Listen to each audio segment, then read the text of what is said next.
Chapter 1 Prologue. Hey, if any one of y'all want to go back to the past, let me know. I'll kill y'all. From the records of Prologue. Carpe Diem, a sky hidden by the sky-soaring towers, various ruined structures, faint sounds of moans and screams, explosive smoke everywhere, and continued silence. Needless to say, this was the world after the apocalypse. You all might know of this. I will not go into the details, but you will understand once you read the history. Year 2018. Enormous structures, appeared in the skies of various cities around the world, including Seoul. I just realized it's a ton of work to go through every date. Besides, there are all sorts of similar fantasy novels that consist of similar stories, and that makes me wonder if I even need to explain everything. But this'll make it simpler, so I'll continue on for a bit. I should at least explain why mankind reached such an end. As you might know, the beginning was calm. In 2018, an enormous structure called the appeared in the sky above the city. The tower did not state anything, nor did it explain itself, but the humans began talking. There were rumors and speculations that the end had come. Then the tower called upon humankind, the ones who were later referred to as walkers.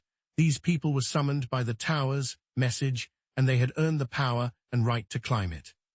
This was the message: accept the summon if you want to stop the extinction of mankind. And thousands of people responded to it. It was about a 10,000 to 1 ratio, if one considered the entire population, but it was still fortunate. There were that many people who were willing to do what it took to save mankind, but the information extracted from the Tower of Nightmares showed various rewards for climbing up the tower, which probably had attracted a lot of people too. Anyway, these people then received the power called that allowed them to earn items and skills, just like a game to climb up the Tower of Nightmares. People were not so eager to climb, however.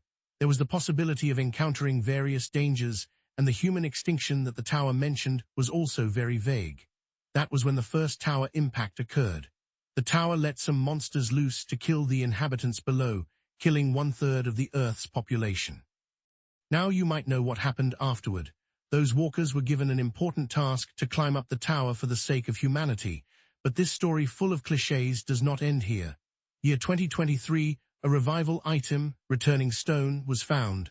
Just like the name said, it worked exactly as indicated. Now you'll know what this story is about. Yes, it's a story that everyone might know. Just when the world was about to end, the main character accidentally found the item that would take him back to the past. With the discovery of the returning stone, there came the truth behind the story that might have only existed in novels. Time traveling back to the past. It was a good thing, but there was a problem. Damn it, I'll just go back then. Yeah, we're screwed this time. Me too. F***ck it, me too. Too many had gone back to the past.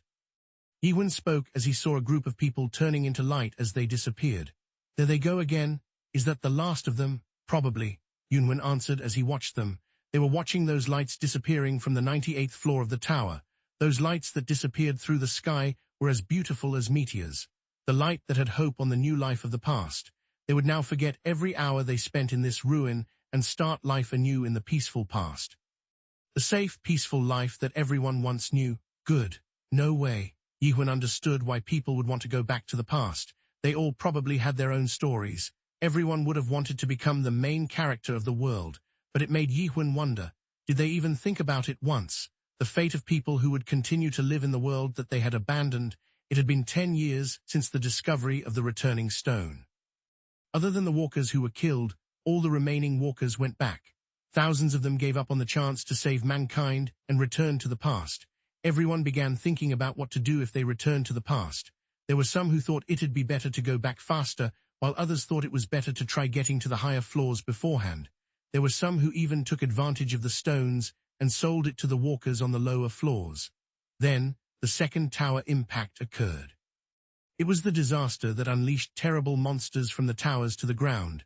It killed almost all of mankind, except walkers who were on the tower. The walkers were left with one of two choices: pay whatever it takes to get their hands on the returning stone to go to the past, or stay and die.